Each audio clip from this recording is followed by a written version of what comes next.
Hey, hello everyone. We are back and we are now in Girl Boss's third week. Oh man, 15 nights. Okay, third week as a new vampire. Catch us up. Last time that weird dude that I gave an Australian accent for some reason was beating the crap out of a girl boss. That wasn't very good. Um, yeah, so there's that. And we also need food because they beat us up really, really bad. Okay, so let's see what storyline we should continue. Well, since we need blood, I think maybe we should start the blood magic guy quest line. Okay, Sophie's mention of a vampire clan of blood sorcerers sparked your attention. One of them, Agathon, could potentially be your introduction into the bizarre powers of the Tremere. Okay. Oh, we have to rest first, right? Okay, well, we'll go see him now that. Oh, we don't even get to pick right now. Okay, forced into story. I forgot about that. Waking up tonight feels different for two reasons. For one, you are pleasantly surprised that your body mended reasonably well while you were resting. It comes with a caveat, though. The hunger you feel is pronounced, the beast, like a black dog on the edge of your vision, following you. But what is truly remarkable is waking up to the tune of an old cell phone uh, to an old cell phone ringtone. An unknown number is calling the phone you got from Mia. You pick up. Kept that old thing charged after all, huh? You alright? Um, yeah, cut to the chase. I'm telling her I feel like shit. I got beat up yesterday. No, actually, I feel like shit. Look, that's too bad, but I don't really care. I was just being polite. I'm calling with good news. Torque has agreed to meet you. There's a pub in the Bronx, solids and stripes, but there tonight, two things. No drinking on the premises, so if you want to grab a snack, do it before setting foot in the borough. And this is an exclusively no powers meeting. We'll be rubbing shoulders with commoners the whole evening, and also we don't trust you, so keep it casual or you'll blow it. Anything you'd like to add? Um, Callahan forbade me from meeting Torque. We should expect company. Will you protect me from Callahan? Um, Yeah, we should expect company. People are following me. Yeah, I met Callahan yesterday. He kicked my ass and forbade me from meeting Torque. Said he'd keep an eye out to make sure I comply. Silence on the line. Fuck. More silence. I can't promise you any protection on your way there or back, but at the pub you'll be in Torque's domain. For all his posturing, Callahan doesn't have the balls to strike Torque directly.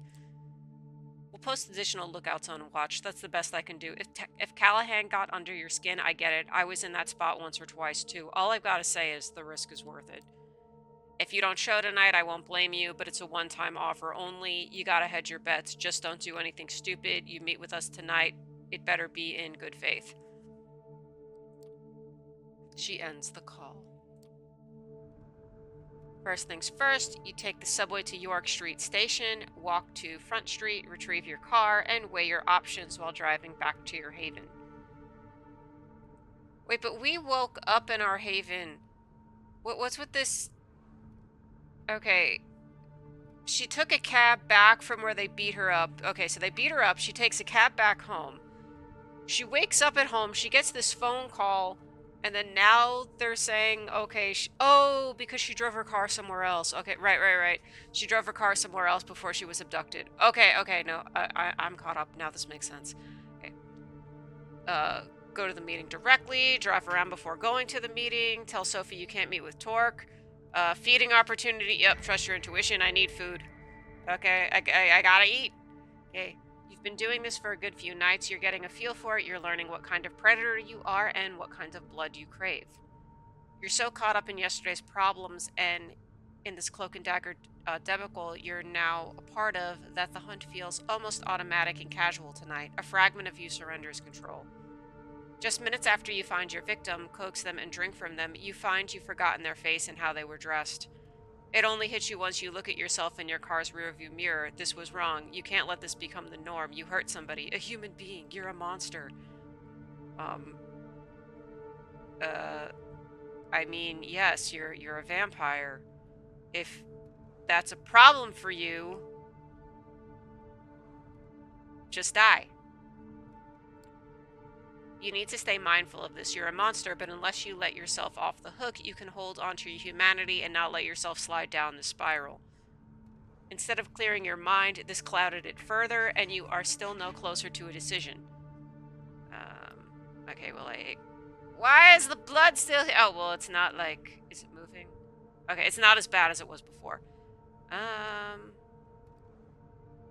I'm gonna drive around before going to the meeting. Yeah. Exactly. Okay. You intend to visit Torque tonight, but you decide to drive around a bit first. Something tells you there might be somebody tailing you. It sounds sensible to try and lose them. You spend a good 2 hours looking in your rearview mirror and driving all over the city before finally driving to the Bronx. You take some basic precautions as you enter Torque's turf. You park a few streets over from where the pub is and walk towards it while keeping an eye out for anyone suspicious. That kindred, for the most part, look no different than regular people. Makes things complicated, of course. If you're being followed or watched, it's going to be hard to tell. You reach the pub, shoot a final glance around. There's nobody suspicious as far as you can see, and open the door. The smell of cigarettes is overwhelming. The whole place has an aura about it, in a constant fog hanging right under the ceiling. The lethargic fans do nothing to disperse it. The constant crack of billiard balls and clinking of glasses tells you all you need to know about the clientele. Not a very vampiric place at all. You're wondering if you got the address right. She said it would not be vampire, it would be with, like, regular people. You apparently did. Mia's here. She motions you over to one of the few tables around. Took your sweet time to get here. What, got cold feet? Never mind. Anyone follow you? I don't know, maybe. Not that I know of. Weren't you supposed to place look at? Yeah, not that I know of. I checked. Okay, fair enough. Before I introduce you, there's some outstanding business to discuss. You didn't prove very helpful at the bar. Carol, the bartender, mentioned that you made an effort, but as you can imagine, there are plenty of licks who use feminine pronouns in the city. Still, I'll take whatever I can get, so thanks for that, I guess. Come on, Torque's right there. You walk towards one of the tables. A guy in a coat and hat leans over to take his shot. He's way ahead of his opponent. The table is clear of his balls, save for the 8-ball in a tricky position. Hey, they're here. Be with you in just a moment.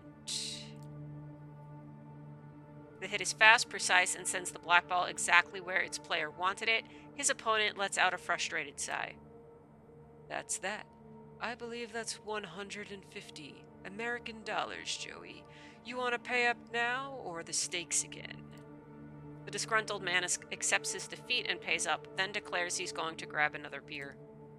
To the victor go the spoils, thank you kindly. He turns his full attention to you. The man is good-looking, if somewhat gaunt and intense. His eyes especially seem to pierce right through you to your core, but not in an unpleasant way. Name's Torque. I believe your girl boss, Sophie Langley's new plaything. Is that right?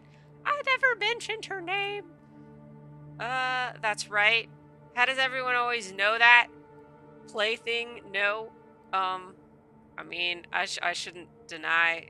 Yeah, let people think what they want. How does everybody know that? Yeah, you anarchs too? How does everybody always know that?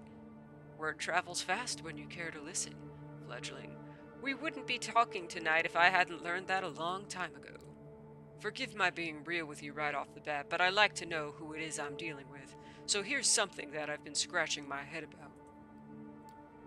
If you're with Langley, and Langley's Cam through and through, I'm told, what is it you've come to accomplish here tonight? Sophie wants to meet with you. I'm here to spike Callahan. I'm here to learn more about the Anarchs. Yeah, I mean, Sophie wants to meet with you.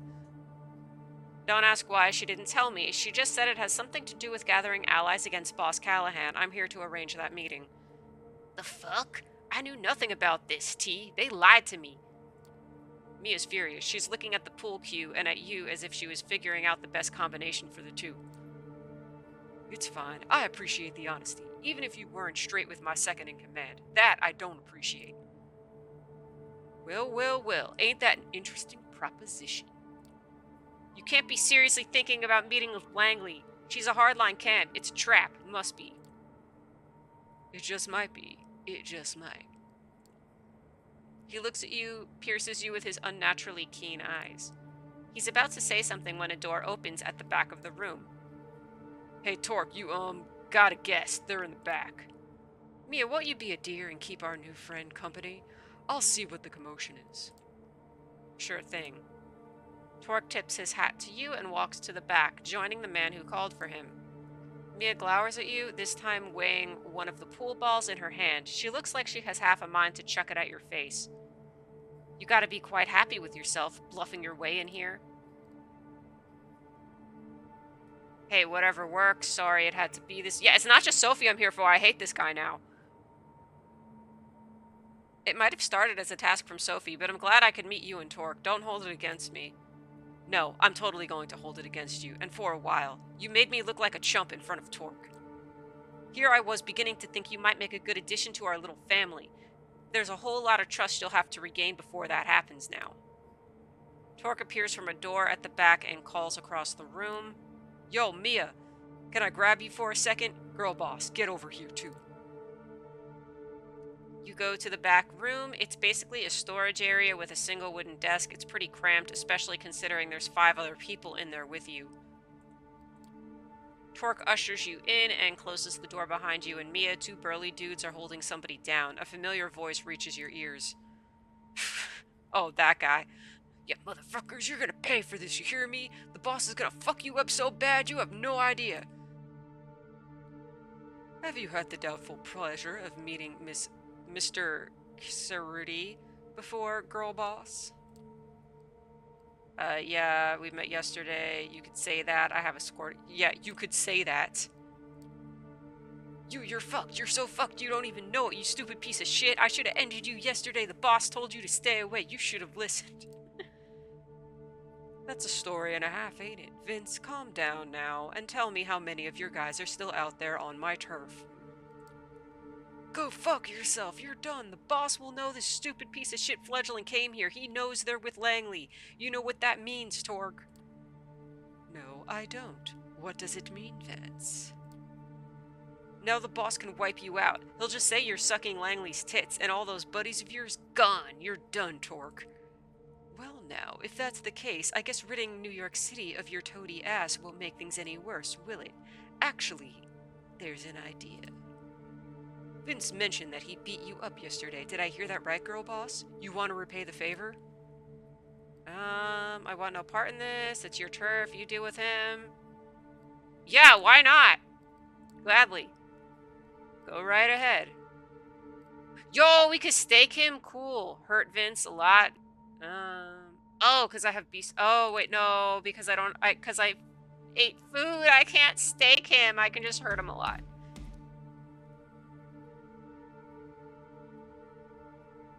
You hit Vince once, twice. He's chuckling in the beginning, but you focus your blood for some extra oomph and keep hitting him again, more until he stops laughing. He's bruised, battered, and broken. The 2 Anarch dudes let go of him, and you kick him some more while he's on the floor. You only stop when you hear Torque's voice. Gotta love a good curb stomping. Enough's enough, girl boss. He takes an old pool cue and breaks it over his knee. Stake him and take him downstairs. Let's keep Callahan guessing about what happened to his favorite puppy. Mia takes the sharp piece of wood and jams it into Vince's chest. His features grow slack, his entire body inert. He doesn't even give out a yelp. The other 2 Anarchs take him out of the room. As entertaining as that was, I think Vince, in his unmatched wisdom, shared more than Callahan would hope for. This changes things. Ever heard about Operation Lights Out, girl boss? It was a Second Inquisition effort here in NYC. A single night of raids at a magnitude never seen before or since. The Ivory Tower got away with just a few losses here and there. No major players were hit. They managed to find safe spots and stay out of the eye of the shitstorm. Us, though, we got hit hard all over town. Havens were rooted out, entire coteries and safe houses gone, just like that. Nobody saw it coming. It was an Inquisition. Not the Spanish one, but it makes sense you didn't see it coming. I barely got out in one piece. Mia looks at him with concern and puts a hand on his arm. He shrugs it off, gently but surely. Others, like my child Barb or Mia's sire, extinguished. But you know who got out without a scratch? Callahan. Is Callahan a rat? We've thought about it for the past few years. How is it that Big B managed to excuse himself from the Staten Island Museum where we used to meet just before vans full of guys in body armor show up?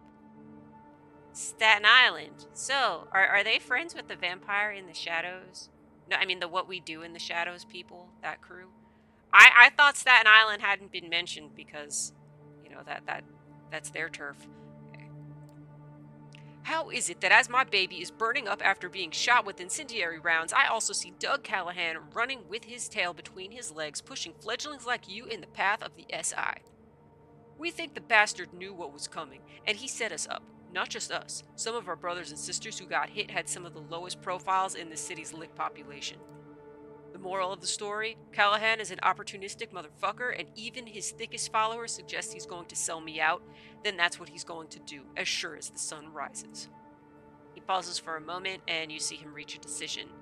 You said something about Langley having an offer for me? It might be your fault in part that I'm at this juncture, but now's going to be as good a time as any to listen to what she has to say. I don't think that's wise, T. Well, what would you have me do then? You said it yourself, it's all this fledgling's fault. They brought this on us. So let's use them as a bargaining chip. Callahan wants them, Langley needs them. They're valuable. Fuck.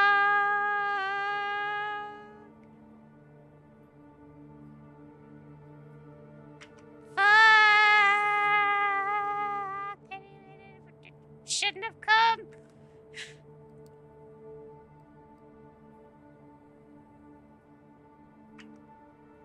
Me, valuable? I'm just a pawn. I'm sorry, but don't sell me out. What the fuck, Mia? Yeah, what the fuck, Mia? You said yourself this was worth the risk. Yeah, for you, you idiot.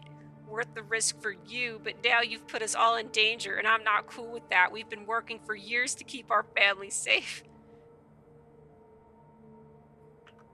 The man puts his hand on Mia's shoulder. She calms down a bit. We're afraid, girl boss, but then what else is new? It's a paradox being who we are. The hunter one night, the hunted another, masters of the night, slaves to dawn, a duality to everything. Mia, I understand your concern, but I need you to trust me like you did before. This is my call and my responsibility. You can give me shit about it later, like I'm sure you will. Count on it. He smiles, then takes a no bullshit look and points at you. 3 conditions. First, you come pick me up personally and bring me to the meeting spot. Anything goes sideways, it's your ass. Second, Mia's coming with me. No 2 ways about it. 8 eyeballs in the meeting. The 2 of you, the 2 of us, nobody else. And the third, the meeting is in public, downtown, some spot frequented by mortals. We see you take us anywhere fishy, we check out and fuck you up as a message to Langley. I count on it not coming to that, though. You seem likable enough. The cam hasn't gotten its talent in you yet. Keep it up, and maybe you'll come to the same conclusion we did in your own time. I'll repeat your conditions to Sophie. I doubt it. It's dangerous being Anarch. I'll wait and see. Yeah, I mean, I'll tell her your conditions, and then she can decide what to do. I'll make sure to repeat your conditions to Sophie. You do that. Best be on your way. Ask for me here when you need me. The bartender knows how to get in touch. Just ask him to put the owner on the line. Mia walks you to the door and accompanies you to your car. Listen, about what I said before. Save it. Yeah, what about it? I hope you're about to apologize. Save it. This is... She freezes for a second, then shrugs her shoulders. Your call. See ya. Man, maybe I should have gotten more information out of her. I thought save it was the nice thing. Anyway, she starts walking back to the bar as you start the engine and head back to Sophie's apartment. Time to give Sophie the good news. She welcomes you as openly as ever, clearly excited to see you and for what news you might bring. Good evening, girl boss. How is your task going? You have something for me, perhaps? I did what you asked. It's done, but cost me dearly. It's done, but there'll be trouble. Middle one. Okay. I did what you asked, but I got into some serious trouble. They almost killed me. Killed you? Who? Slow down. Tell me what happened. Callahan's goon threatened Torque. Torque doesn't trust you. Callahan forbade me from meeting Torque. Yeah. Boss Callahan's goon grabbed me yesterday and forced me to meet with him. He was very clear that I cannot be seen talking to Torque or he'll have me killed. I went and did it anyway. I appreciate your dedication, I really do. I'm sorry if you got hurt. Thank you for following through. Well, let's hear it. What did Torque agree to? You relay the Anarch's leader conditions. You are to pick him and Mia up. The meeting should only include the 4 of you, and it should be held in a public space. Those are all fair enough, although I do worry about that Mia character. Tell me, do you think she's trustworthy? Torque trusts her. She's fine for an Anarch. She tried to sell me out. Torque trusts her. So we can too, I think. Very well. As for the place, I wonder if they would agree to meeting in Hudson Yards, the vessel. Plenty of tourists to visit that place, but if we go there after midnight... Oh, the vessel. I think that's that weird structure thing that... Wait, this game is in 2019. When was that thing closed? Like, so that structure, it's like this cool architecture thing, and they closed it down because multiple people unalived themselves there, but I know they reopened it recently, I guess, because they made it safer now, but yeah, was it still open in 2019? I don't know, but anyway, we about to see some scenic views. Okay. She seems to have made up her mind. Yes, bring them there tomorrow night. Look for me near the top level. Tomorrow so soon? Will they agree to meeting in the city? They said downtown. That's what Bronx calls the city. That's also downtown Manhattan. Okay. Tomorrow so soon? Will they... Yeah, what will you discuss with them? Yeah, what's so important that you can't just send him a letter or something? You'll be there to find out. Pick them up at midnight, then drive back to Midtown. That's the plan. I'll be waiting as long as it takes, within reason. Oh wait, Hudson Yards is kind of in Midtown. I forget it. I don't know. It feels like it's downtown to me sometimes. I'm just trying to think. Yeah, I only go around there for like Comic-Con. That's yeah, because like the Hudson Yards is right by the Javits Center, so yeah, there's stuff there now, but it's like if you're not going to convention, I don't really know why you go around there. Okay. I'm counting on you, girl boss. The final puzzle piece is about to find its way to its destination. After that, we will all get our just reward. You, me, the Camarilla, even the Anarchs. I could kiss you. Will you, though? Will you? Yes, you'd like that. You desire it. Okay, yes, you'd like that. You desire it. She must have caught it in your expression. She smiles. A figure of speech, darling. Or at least it is tonight, but a few nights from now? Who knows? I am growing fond of you, and success whets my appetite for these kinds of things. Oh no, wait, I should leave the blushing out. The sexual tension in the room becomes unbearable until it suddenly disappears. Was this another one of Sophie's tricks, or an actual spark of arousal in both of your undead bodies? Maybe it's both. I know, like, vampires, they tend to be pretty gay in a lot of primary vampire sources, as in, like, novels. You know, I mean, well, not just gay, they tend to go for everybody. Okay. You certainly felt the blood flow through you for a short moment. The warmth in your groin takes you by surprise. You didn't think you could do that anymore, or did you just imagine it? Use the rest of the night well, girl boss, and rest. We are but a day's sleep away from shaking the city awake. Okay.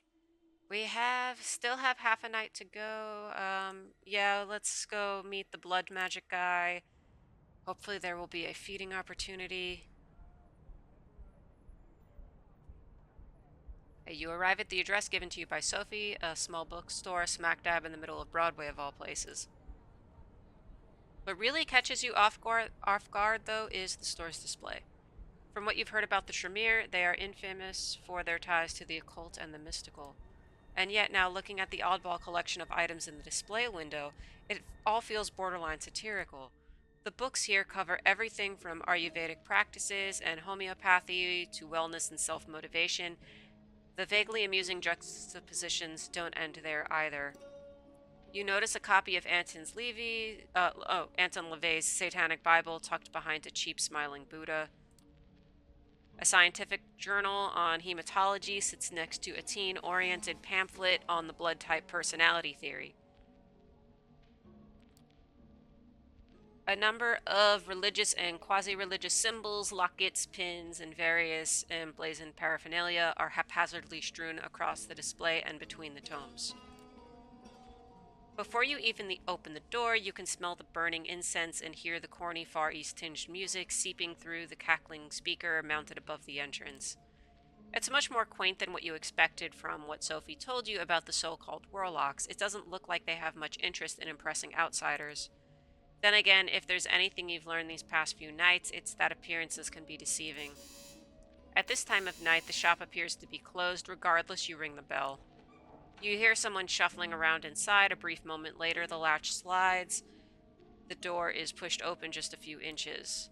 A tired-looking blonde in loose clothes appears in the crack. She seems confused, like you just woke her up. She lets out a yawn, scratching at her tattooed neck. Finally, she squints in your general direction. Her pierced lips curves into an awkward smile.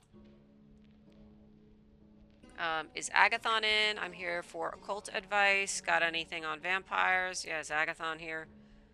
Is he around? The girl gives you a suspicious look over, but opens the door. She takes a few steps back, and you hear footsteps coming from behind a floral curtain that covers the back door. A bespectacled, smart-looking woman emerges and looks straight at you. Come in and follow me. Just don't touch anything, please. You follow her through the store. Inside, as expected, the stuffy air smells of sandalwood, frankincense, and a dozen other aromas. The woman leads you behind the curtain and through the back door onto a rickety staircase. A flight of steps takes you up to the second story. You instantly notice the change in decor as the tacky New Age bookstore gives way to something resembling a cross between a library and a workshop.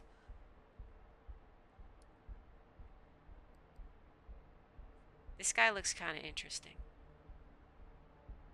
This looks like something like they hijacked something from like the bodies exhibit, which they were actual, yeah, like the actual bodies in the bodies exhibit, but you know, they turned out to be political prisoners, which their families didn't consent to their bodies being on display, which was bad.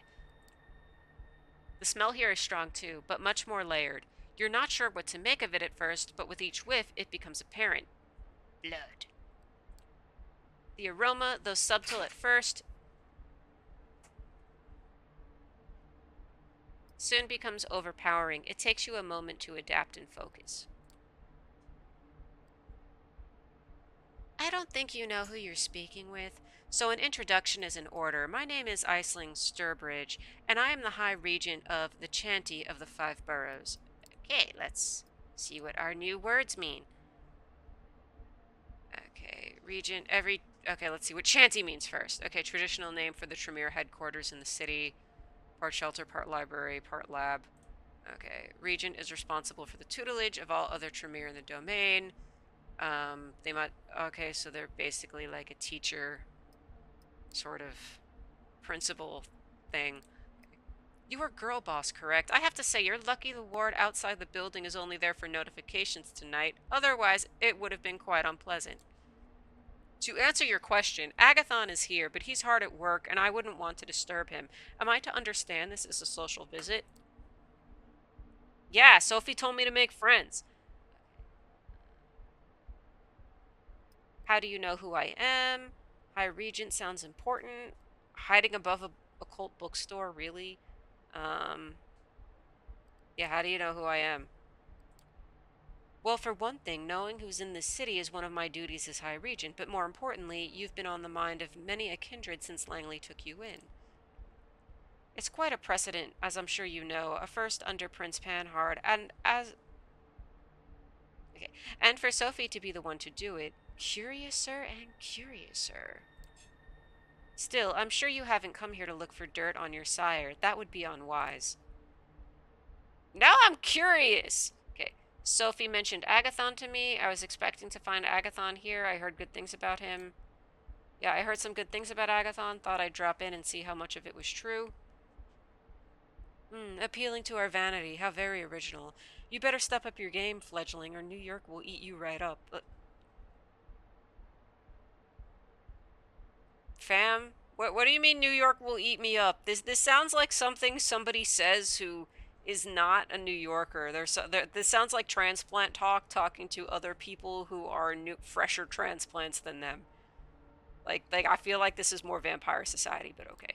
Okay, suddenly a man enters from a side room. He doesn't even look at you, lost in his own thoughts.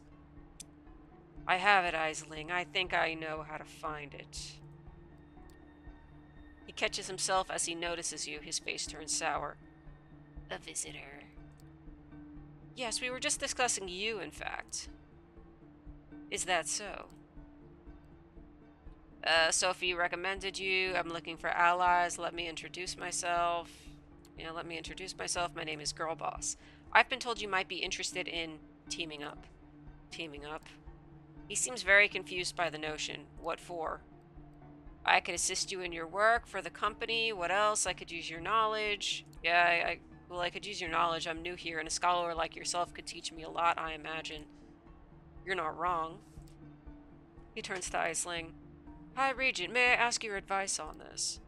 Aisling looks at you with nary a sign of emotion. I believe that you have far more pressing matters to attend to at the moment, my child. That is my intuition as well, High Regent. It's settled then. I would kindly ask that you leave, fledgling. We have many matters to discuss, matters not meant for undiscerning ears. Both of the warlocks look at you expectantly. Wait, I didn't mean any disrespect. Apologies for any inconvenience. Yeah, well, fuck you too.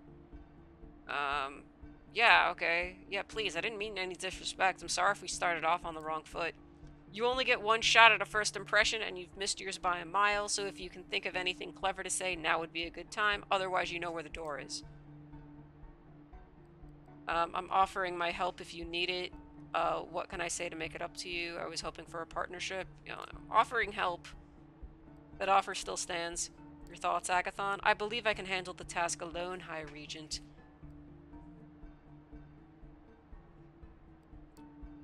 I have full confidence in you and my child.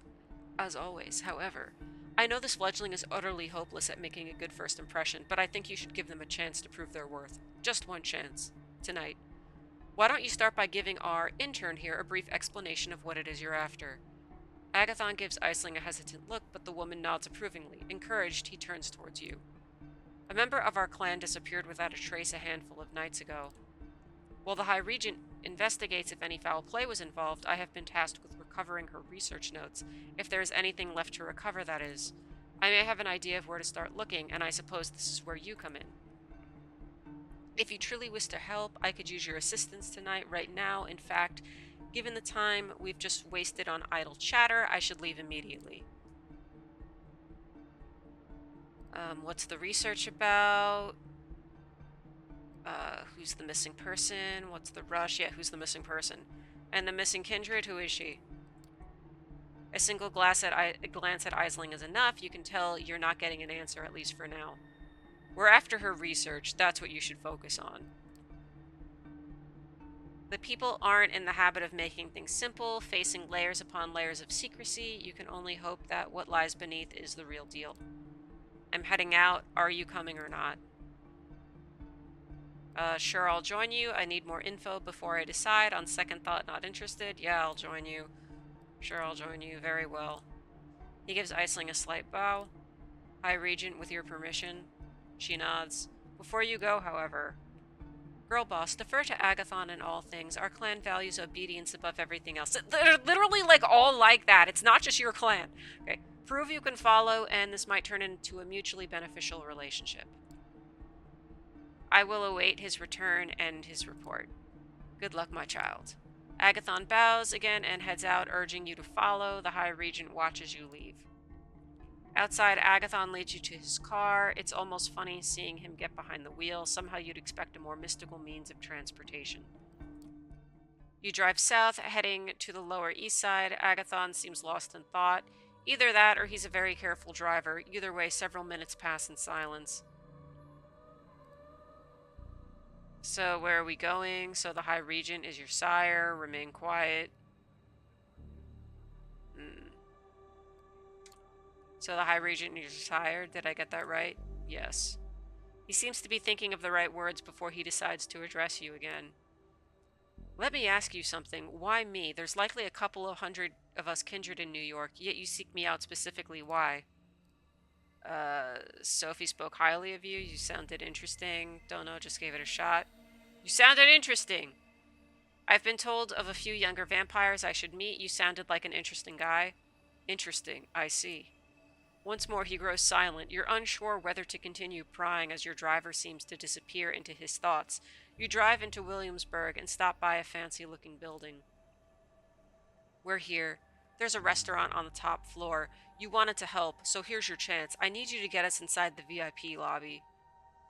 Could this be the same place?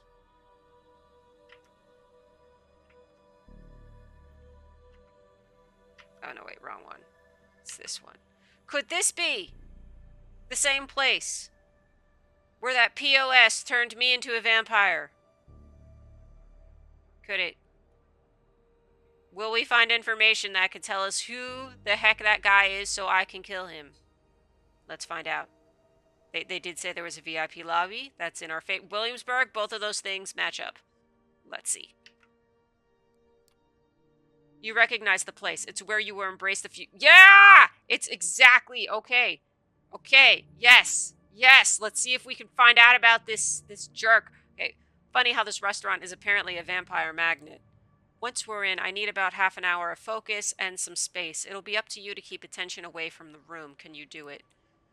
He doesn't wait for an answer and points to the front door. Go ahead. I'm right behind you. Two of you take the elevator up to the restaurant. The door opens, and you see that there are only a few guests left, sitting at their tables. An important-looking staff member approaches you. Good evening. I'm very sorry, but the restaurant is closing for the night. I can make a reservation for next week if you wish. We're location scouting. I'm the special kind of client. Dominate. Let us in. We insist. Yeah, let us in. Oh, but we insist you will let us enter the VIP lobby and stay there for as long as we like. But of course, please come in. You walk in, trying to look casual, and make your way towards the VIP lobby. You step inside and close the door behind you. This is a familiar sight, the same place where you had your last meal as a mortal. Strange. You should feel something.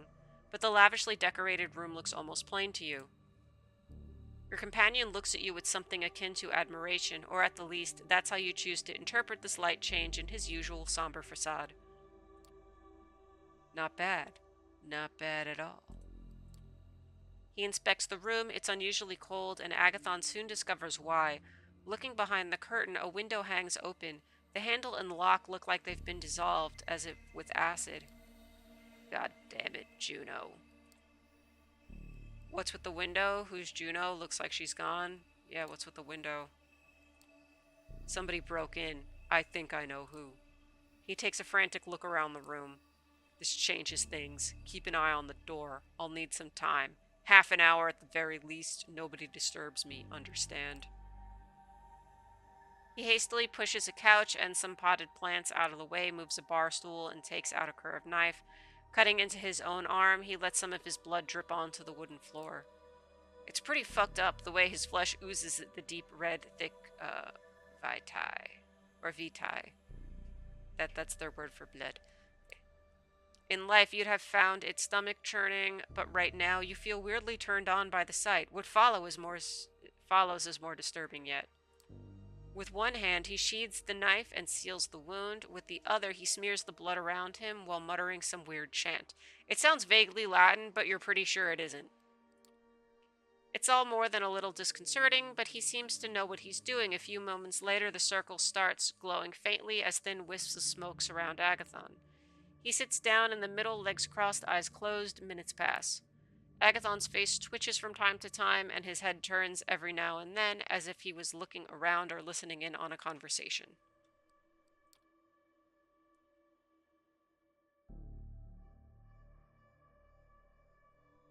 The smoke grows thicker, forming a veil around the mage. You'd expected something more flashy, but it's still a sight to behold. You wonder what the point of it is, but refrain from asking. It's probably best to let Agatha do his thing.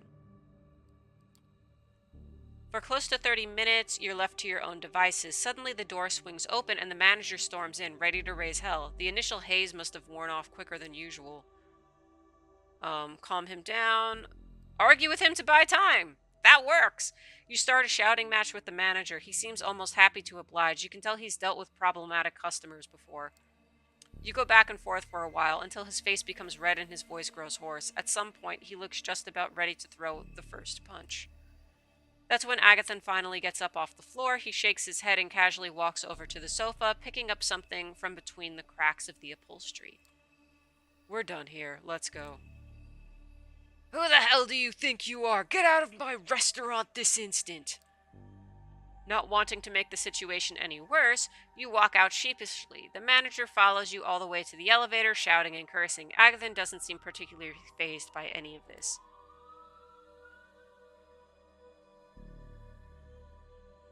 The restaurant staff throw you some curious glances as you walk towards the elevator, but wisely decide not to bother you.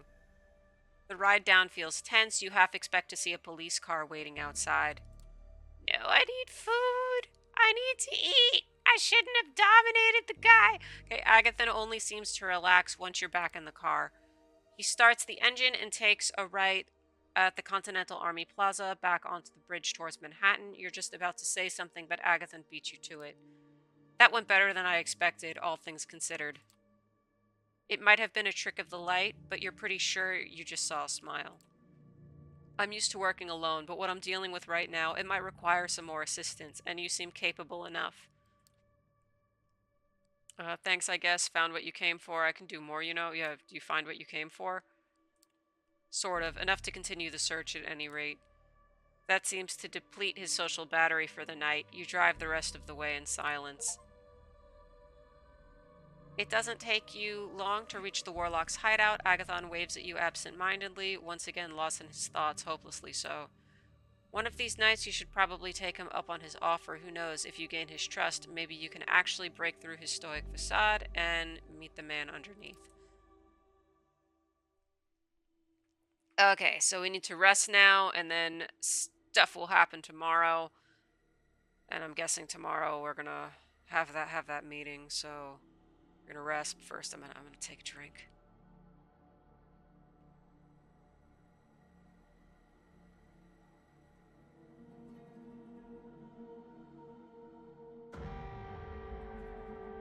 You wake up. This is not your haven. How did I get abducted? It's cramped space. You try to move your arms and find they are tied to your body. You can barely bend your legs. When you try to stretch your neck, you hit a cold ceiling.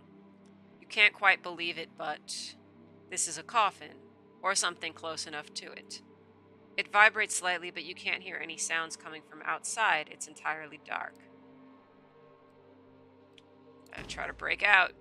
You kick the front of the container. Your only reaction is a dull metallic sound. You try using your fist, but there's just not enough room to get a good punch in. It seems pretty hopeless. Some more tries, nothing. This is bad. Suddenly, the container has moved slightly. A moment of silence. An indistinct male voice is shouting, a muffled shot. Silence again. The lid comes off. What the... Let's see. Okay, we found you. Do we have them? Come on, get up. We gotta get going. Seeing their faces is surprising, even more so in these circumstances. However, you realize the immediate danger and follow your companions out of the car and down a street in the North Bronx. The van has crashed into another car. A familiar face, that of Kaiser's school Jackie, stumbles out of the wrecked sedan and slinks away into the darkness before you can call after him. Three of you jog away towards the line of the trees and take shelter under some branches just as you hear a chopper approaching. Its searchlight illuminates the wrecked van and moves towards you. Hide, now. You see Tamika literally go underground, melding with the earth beneath her feet as if she was being swallowed up. You look to Agathon, who seems to be fiddling with a pocket mirror. He breaks it and suddenly disappears from sight. You're left alone with just seconds to make your move before the spotlight finds you. Hide behind the closest tree, dive under a nearby bush. Dive under a bush. Yeah, seeing no better option, you find the nearest bush and dive right under it. It's probably not the best or smartest thing to do, but you have to trust your gut. I mean, I figure it gives better cover from aerial view than a tree. Actually, no, it depends on the type of tree and if it's winter or not. Oh, well, there's leaves here. I'm thinking about winter time where they can just see through the branches.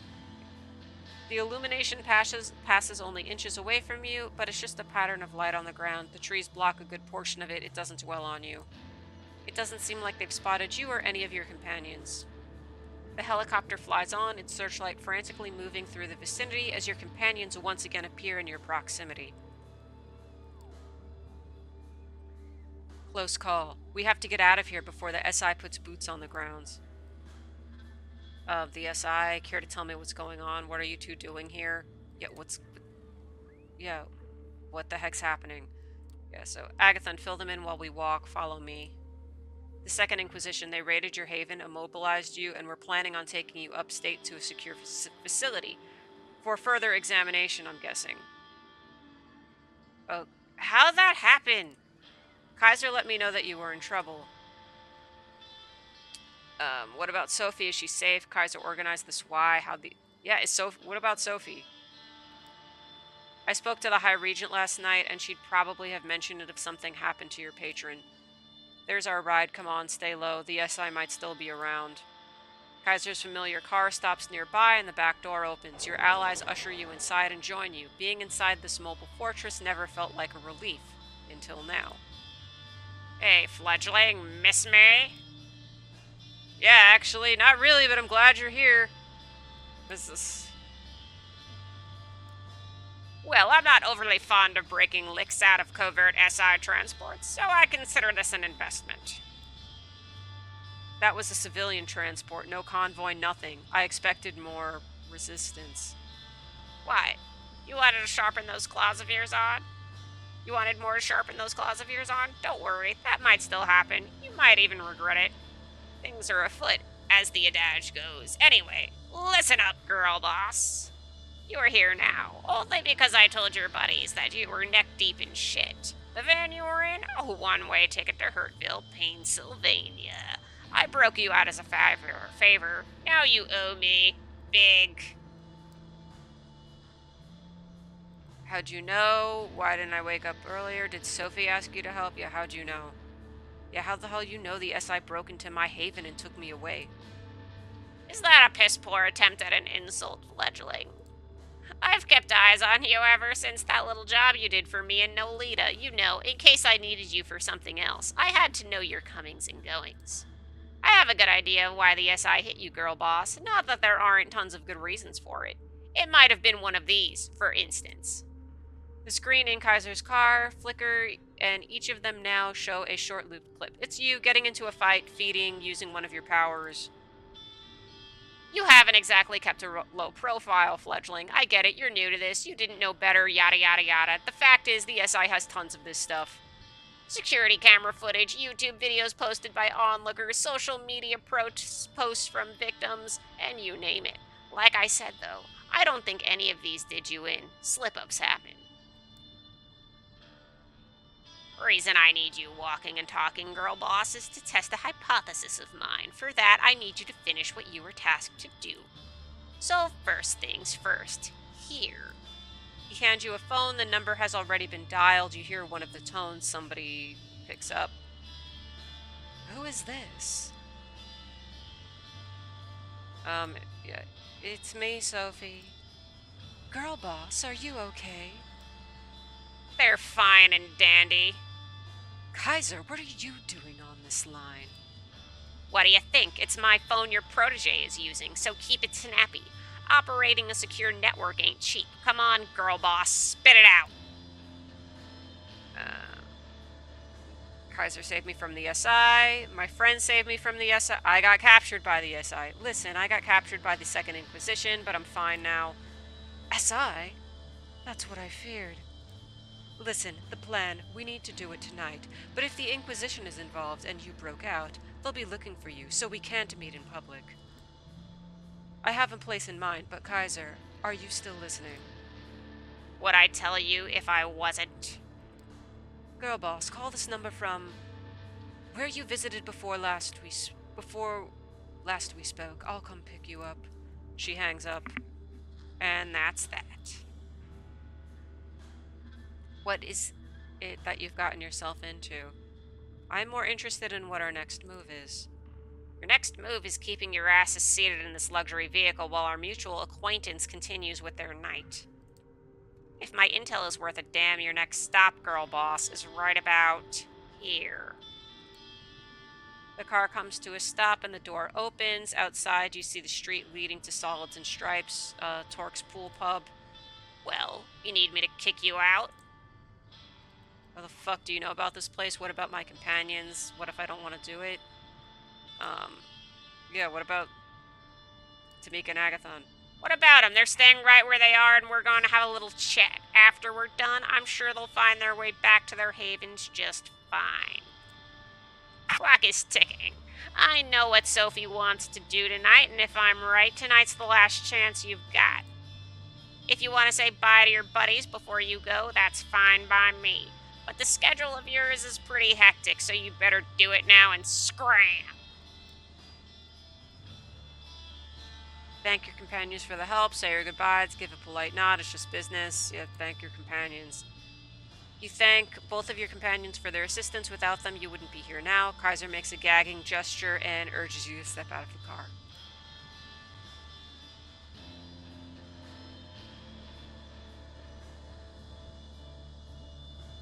You turn around and make your way to the bar. The door closes behind you and Kaiser's limo starts moving again. You hope your companions won't have to pay too high a price for helping you. Solids and Stripes is pretty much abandoned tonight, with only the bartender and one bleary-eyed local watching an old Bogart movie on the bar's screen. You ask to use the phone and call Sophie first. Yes. I'm at the bar. What's the plan? What's the plan? I'm here. What's the plan? We're on our way. Notify Torque if he's not there. We need to talk as soon as possible and move quickly. She hangs up. You tell the bartender to notify Torque, just like the Anarch leader mentioned you should. The man makes a short call. You only hear somebody picking up, but no words exchanged. The owner's on his way right now. Can I get you anything while you're waiting? No thank you. Yeah, do you serve the special stuff? The bartender raises an eyebrow. The special reserve, you mean? Sorry, I can only serve that to a narrow selection of the owner's friends. It's been a rough night. Give me a break. I'm one of his friends. Yeah, come on. I won't tell anybody. Just give me. Okay, but just a little, okay? So they don't notice any of it's missing. He takes out a bottle from a safe behind the counter and pours a bit of brown liquid into a glass. It's whiskey. There, enjoy.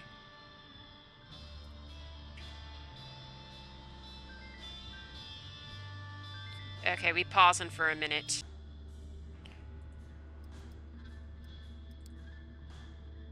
Okay, and we are back. There, enjoy. Your disappointment is palpable. At least the smell is nice. Torque comes in some 10 minutes later without Mia. He tips his hat to you, puts a hand on the bleary-eyed patron's shoulder, and says something to him under his breath. They both laugh.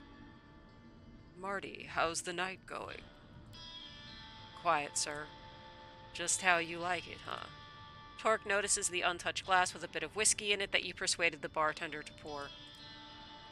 For me? You shouldn't have. He takes the glass and drinks the liquid, moving it around in his mouth before swallowing. He looks you in the eye. He's gonna be upset. Sure, I won't keep it in forever, but the night when I don't enjoy the taste... Sure, I won't keep it... Okay, it's reading again.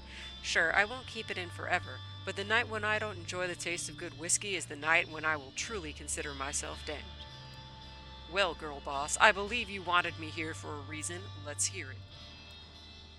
You're about to tell him what brought you here when the doors to the bar open and Sophie walks in, all splendor and charisma. The patron eyes are now glued to her, and so are the bartenders. Torque isn't happy with the sight. Well, this isn't what we agreed on, girl boss. Care to explain? Torque meet Sophie. Sophie meet Torque. We had to improvise. Things got complicated. Pleasure to make your acquaintance. I believe Girl Boss already told you why I'm here. Not in any detail, and circumstances of our meeting were supposed to be different. So, Ms. Langley, tell me why I shouldn't ask you to leave and kick out your protege while I'm at it. You will like what I have to say. Yeah, I've heard that line 100 times, but 99 of those ended when somebody getting hurt, and that's not something I'm in the mood for tonight. We are wasting time. There is a unique opportunity we should take advantage of, and we only have an hour or so to discuss it before it will be time to act. My driver is waiting outside. Wait a goddamn minute. First of all, I'm not going anywhere without Mia. That was the deal. Second, it's girl boss who was supposed to do the driving, not your servant. Both serve me, so it's really of little difference. The circumstances change, and we had to adapt. Don't be stubborn. Foolishness does not suit you. I have a secure spot in mind where we can talk. I'll stop you right there. Torque is seething, but he's keeping a lid on his anger. His voice barely changes. My conditions were clear. The way I hear it, you want to break each one of them. I see no reason at all to agree to any of this. I believe I will be staying put tonight. You have places to be, yes. Torque, you're throwing away the only chance you have at challenging Callahan. Don't be a fool. The lid comes off. Call me a fool one more time, woman, and that's not the only thing I'm going to be throwing. Sophie, Torque's right. Torque, listen to Sophie. You're both acting like children.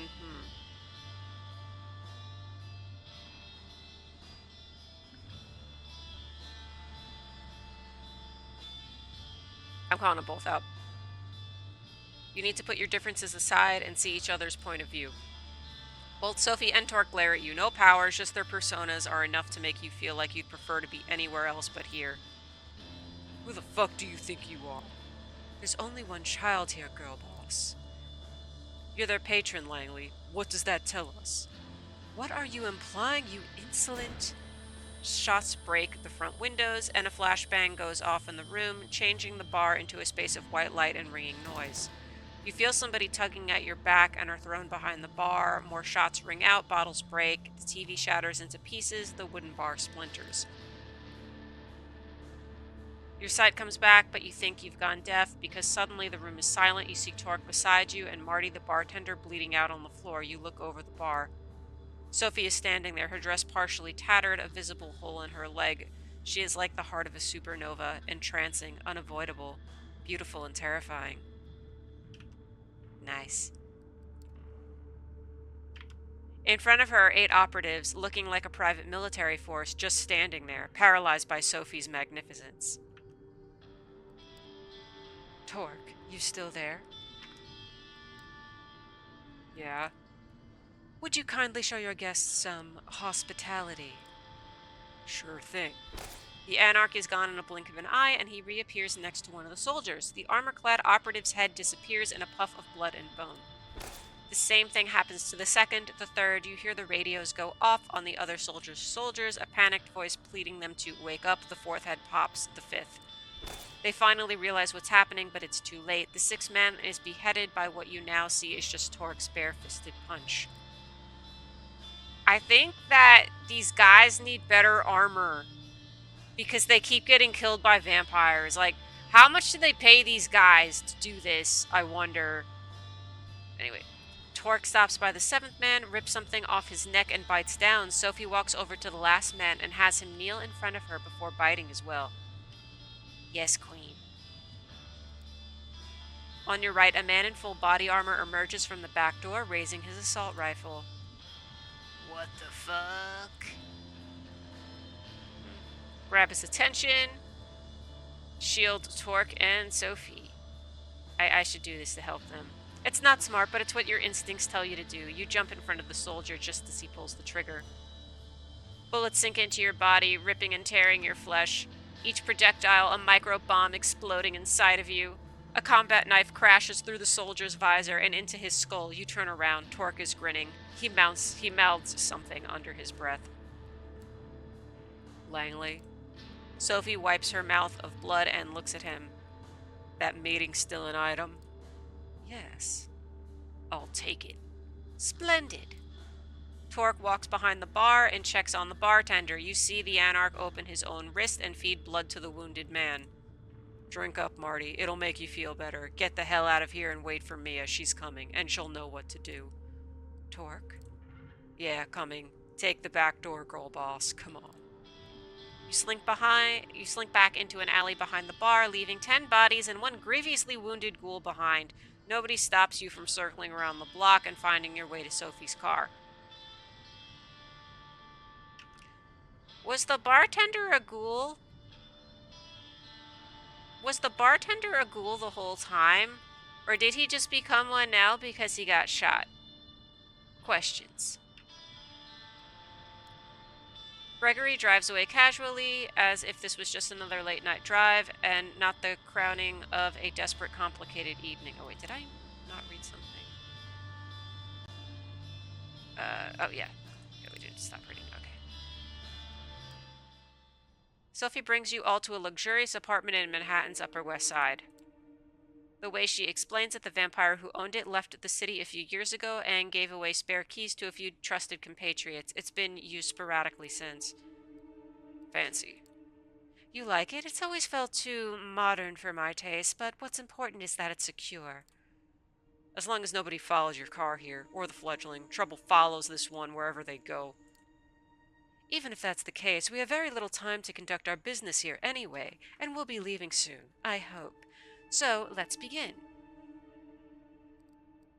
Finally. Yeah, this better be worth all the trouble. Dealing with Kaiser, then with Mia, getting picked up by... I assure you, it will. You realize that if you finish that sentence, Torque would probably tear you a new one. Literally. Most likely. I have it on good authority that Boss Callahan is bloodbound to Prince Panhard. Torque sucks air in loudly. That's an accusation and a half there, Langley. Got proof. No, but we're just a boat ride away from getting it. What is that supposed to mean? Girl boss, the address that I procured from Kaiser was the meeting spot for Panhard and the Baron's regular sharing of blood and other bodily fluids, if the rumors are true. Absolutely gross, Panhard. Like, why? Why? That with that weird old dude? Gross. You could get a better guy. Okay, or lady or something. Gross, if true. Wait, Kaiser knew about this? Is there anything that insufferable clump of dead skin doesn't know in this city? He knows things, but only shares them if you pay. Neither the prince nor Callahan can touch him. He's too useful. So Kaiser knows you wanted the address. Aren't you afraid Kaiser will betray you? Yeah, he said saving me was in his interest. Yeah, Kaiser said something about having plans for me, that he wanted me to make this meeting happen. That can't be good, right? That is an interesting point. I think Kaiser might be as interested in shaking up the status quo as we are. A chaotic landscape makes for a great market for him, unlike a static one. I don't like playing into that creep's hands, but at least now I know that I'm doing it. The devil you know and all that. What was the address he gave you? They meet regularly on Ellis Island. In fact, their next scheduled meeting starts in just around half an hour. Hot damn, I'm guessing you want to crash that meeting. Why? So you can see the proof for yourself, so that I can make sure too, and so that I have an extra pair of eyes for Panhard to consider when I present to her my ultimatum. The prince must abandon her seat and leave New York City. She can go wherever she pleases, but if she stays, the entire court will know, and the next prince might not look favorably on her past. Dealing with the anarchs, especially so closely, is a punishable offense in the Camarilla, as I'm sure you've heard. So I did? Torque strokes his beard and looks intently at Sophie. What exactly are you trying to accomplish here? Say you remove Panhard and I even remove Callahan, then what? Torque, did you ever wonder why Callahan is keeping you in check? Because I wondered why the prince condemns anarchs during her visits to Elysium, but doesn't allow the Ivory Tower to challenge you. She, or they, have engineered this status quo not for the good of their sex, but for private gain. They keep us all in line because it lets them hold on to power that much longer. And your goal is what? Make this Cold War turn hot? Not a great plan. You cammies will get your bucks kicked out of NYC in no time. If you anarchs manage to organize, which I doubt you will, at any rate, it's a risk I'm willing to take. I don't stand alone in this. This entire operation has been years in the making. Torque, I am offering you a chance to square things with Callahan and level the playing field. If we get rid of these two, we can start on equal footing at the next stage of this danse macabre. Why am I here listening to this? How do I factor? Aren't you copying the same status quo?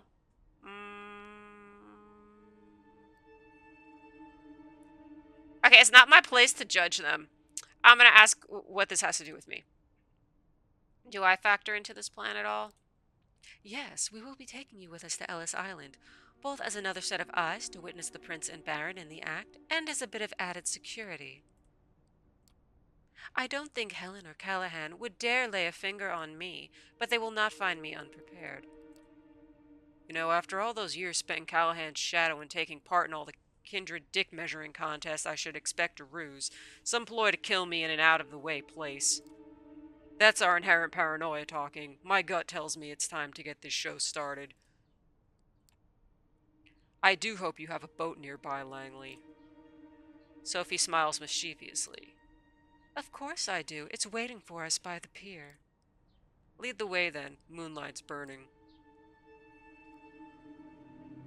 The three of you leave the apartment and walk towards the pier. Nobody seems to be following you. You get on a small patrol boat and double time it through the Hudson's cold, dark waters.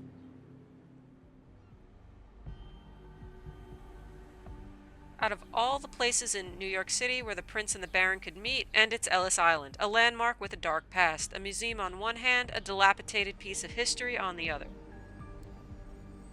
You leave the boat and make your way to the southern part of the island, paying no heed to the renovated tourist attractions on the northern side. You expected some resistance, a night guard, a helicopter flying overhead, or maybe a New York Police Department patrol boat. Nothing. The island seems completely deserted. It's clear this sets Sophie on edge. She's moving quietly and subtly as ever, but you can see that she's eager to reach the particular house her intel pointed out. Torque is following suit, grimly determined, flashing his piercing gaze all over, still clearly uncertain that this isn't some kind of con. Finally, you see it, light coming from a window in one of the buildings at the edge of the island. The three of you slowly creep closer to the building and take a look inside the window. There it is, Callahan, kneeling in front of the Prince, sucking on Panhard's wrist, both fully closed. A small blessing. At least they're not banging. That would be gross. Okay. Torque makes his move, and before Sophie can stop him, he busts through the building's doors. It all happens very quickly. Torque grabs Callahan by the shoulders and throws him through the still open door. Callahan hits the ground hard. Torque appears on top of him and starts punching. Nice! You fucker, you piece of shit. Stop. The Prince's voice takes hold for just long enough to make Torque relent, which the Baron uses to the fullest. He shoves Torque off of him and tries... I guess that's tries to bite down, but it just says tries bite down. Prince, call off your lapdog. Langley, what's the meaning of this? The two anarchs break apart, both wounded, but neither is quite done yet. They look at one another with pure hatred. Kill the bitch, Helen. But leave the fledgling to me. Right after I deal with this shit stain, I'm gonna... A shrill, unpleasant laugh fills the air. You know who it belongs to. So entertaining, truly. It feels almost a shame to break up this spectacle, but alas. Thomas, what the... this guy? Yeah, who the fuck is this Joker? Yes, I don't think we met, though I did hear a lot about you, Mr. Torque. My name is Thomas Arturo, and I... Callahan uses this moment of uncertainty to strike. He's still too slow for Torque, who throws the boss onto the lawn, where the two exchange blows once again. Ahem. Helen. Or is that Helen or Helene? I don't know, whatever. If you'd be so kind to ask your friend not to hurt our guest too much. Callahan, don't kill him! This time Callahan comes out on top and grabs Torque in an iron hold. Your companion struggles but can't quite break away. I will not be denied, Helen, not this time. You will do as I command. And she will do as I command her, Douglas, old boy. What? Like I was saying before, I was so rudely interrupted. I feel like I need to break up this little spectacle. It's been going on for much too long.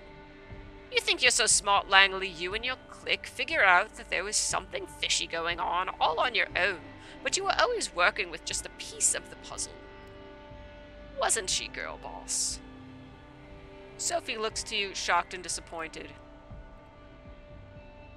I don't know what he's talking about. What are you talking about, Arturo? This is not happening. Yeah, what are you talking about? What I'm talking about, you ask? You fledgling. You don't know? How could you? Only I knew. And your sire, of course. They're the one who agreed to embrace you after some negotiations. Yo, who? Yo, okay, we're getting the lore drops. We're getting questions answered. You hear a scream and a curse. It's Callahan, whose arm has been nearly ripped off his body. Torque breaks out of the Baron's grasp, but doesn't continue the attack. Instead, he's at the edge of the water in the blink of an eye and disappears into the Hudson. The only trace left of him is his fedora. Wait, who got hurt? Let me just check. Okay, wait, so Torque rips off Callahan's arm, and then I guess he swims away? I don't know who swam away. Okay, he doesn't continue the attack. Okay. Yeah, was he wearing a foot? He had a hat on, but I think they both had hats on. Okay. Another actor going off script at the very end, eh? No matter. Let him bring us some amusement now that production is almost wrapped up. He'll reach his allies. He'll tell everyone of this. Ellen, even if we naively assume his nights are numbered now that he's in the SI sights, this show must go on one way or another. Won't hurt to encourage leaks and speculation. Sophie looks at you. How could you, girl boss? I saved you. Arturo suddenly appears next to her and slaps her in the face. Langley, what happened to your self-esteem? You can't really think a simple neonate has outplayed you, or maybe this oblivious act is your way of groveling for mercy. Thomas, what? Thought being an expert chess player would always be enough. You never realize the people at the top simply flip the chessboard over and punch you in the face whenever they don't like how the game is going. Is that an Umineko reference? Like, this ain't the witch's chessboard.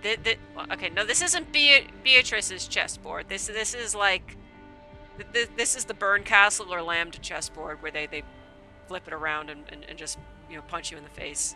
That's exactly. I feel like this is an Umineko reference. Or is every chess reference an Umineko? It's an Umineko. I'm calling it Umineko reference. Cultured guy. He motions to the remaining kindred. But the thing is, you weren't even adept at playing the game you knew, girl boss. Just another pawn placed on the board by my associate. Who's your associate? You thought they were your piece since you took them in. But who gave you that idea? You returned to the night where you were judged by Prince Panhard, the woman in red, Sophie, somebody speaking to her, a man in glasses, the man standing before you now.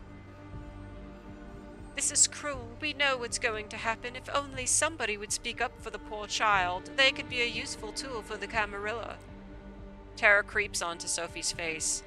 Of course, those are not the words you heard, were they? No, you were already grasping for some opportunity to further your scheme. I put the bait out and you took it. Hook, line, and sinker. After that, it was only a matter of time before you started using Girl Boss as your errand girl. No one is quite as easy to track and monitor as a naive fledgling who's just learning the ropes. What is it you want, Thomas? What do I want? Oh boy, the answer is so simple but so hard to put into words. Unstable stability, cutting-edge tales of thrills and intrigue that push it to the limit, and then return you to the tried and tested status quo, gently, infallibly.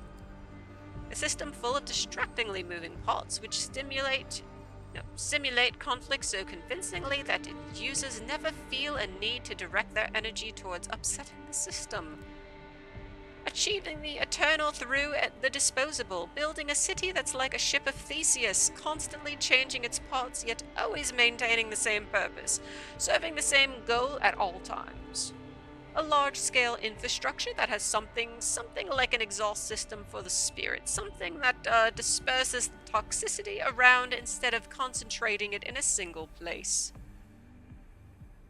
None of what you're saying makes the slightest bit of sense. Arturo is momentarily stopped in his tracks. He stares into the sky for a few seconds before a sad grin appears on his face.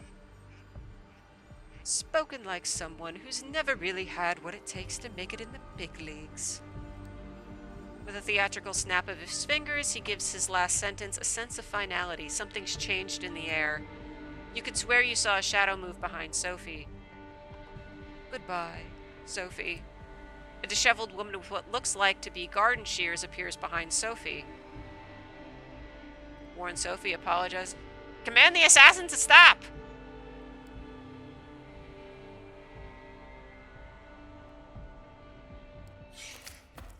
You hear the shears snip. No! So, no! Why'd they kill my vampire sugar mommy? This isn't right. Sophie's red hair conceals her face as her head falls, separated from her shoulders. Silence. Arturo's unpleasant laughter erupts right next to you. Oh, girl boss, your career is moving at a breakneck pace, moving up and up and up, and let me congratulate you on your promotion. You killed her? What do you want from me? Are you gonna kill me too? Yeah, you killed her. What the fuck? Did I? Adelaide, just as jealous as ever, has taken a stab at the heart of the matter. My hands, my tongue, my conscience are clean. Bro? Ellen, feel free to leave us and take the Baron with you. Thomas, I don't think you should. Shush. You're just being jealous, Adelaide. Escort the prince and dear old Douglas, please. Sure thing, darling. You are left alone next to Sophie's body. You try not to look, but it's hard to ignore her lithe frame decomposing in front of your eyes. Congratulations, you've won this little game. You set out on a suicide mission and successfully brought down the power-hungry wannabe tyrant, even if it probably wasn't the way you imagined it. Now you're free to enjoy paradise again, life after death, immortality, eternal youth. What they don't tell you is, of course, living in paradise is inherently sinful when not everyone can partake, but you have time to learn how to live with sin, don't you? He takes a melancholic look at the city skyline surrounding him, the Statue of Liberty and the lights of Manhattan shimmering in the distance. You know, New York taught me to believe in fate. My own life began right here, and it began with utter despair. My first instinct was to drown myself in books and keep reading and reading until literature gave me the piece of wisdom I needed to go on. Personally, I find reading a silly hobby in retrospect. I always had this minuscule hope that in the next sentence I'd read could finally bring me salvation, but it never did. It only gave me fuel for this elevated, righteous, intellectual suffering. But the more I read, the easier it was for me to boil every paragraph down to a power relationship, the characters' influence over each other, the writer trying to impress the reader, etc. The strings everyone pulls started to look like strands that weave into the fabric of fate, and once I saw its beauty, I got teary-eyed. My architect instincts kicked into overdrive. I didn't have to submit to fate. All I had to do was cooperate with it and wait for my time to shine, give it my input wherever needed until it trusted me to do more. Do we get to kill this guy? I want to kill this bitch. Thomas steps over what's left of Sophie, wiping his glasses with an elegant cloth from his pocket. And it did. Fate let me look after the city. With my architect's tools, I started quietly shaping the streets and corridors, while Kaiser and his ilk shaped the information flow. And among many tools this process gave me, one of them was a way to reliably come up with useful agents like you. The methods I used were crude at times, but the route was there. All you had to do was follow it. Man, I'm really annoyed reading out like this villain speech. Villain monologues are annoying. Some people write rulebook passages, the others plan city arteries. In the end, the effect is the same. Someone always follows. He put on the glasses and gives you a long, hard look. You know, I have grown fond of you. You did so well. Even when that idiot Callahan tipped the Inquisition off, you still got out. I like that kind of resourcefulness. I could use that kind of resourcefulness. He uncovers his wrist. So, take my blood, just enough so we can start off on the right foot, as a sign of good faith. A sign that you're ready to play in the big leagues, ready to behold the sights I've prepared for you. What do you say, girl boss? Oh. Okay. Freaking... This is stupid.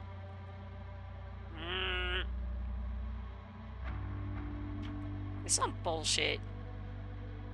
This is a bullshit ending.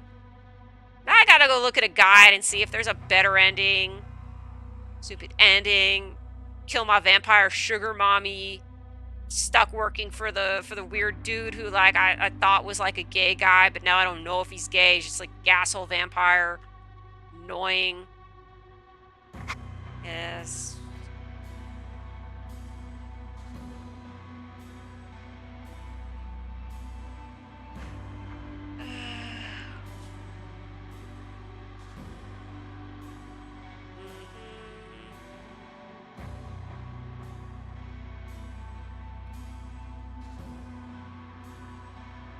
Okay, so we waiting for this.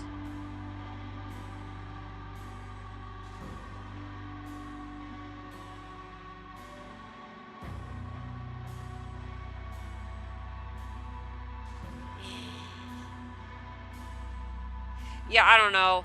I guess next, I don't know who I wanna, which journey do I want to do next? I don't know. Let's go look up if there were multiple endings to this route. That was annoying.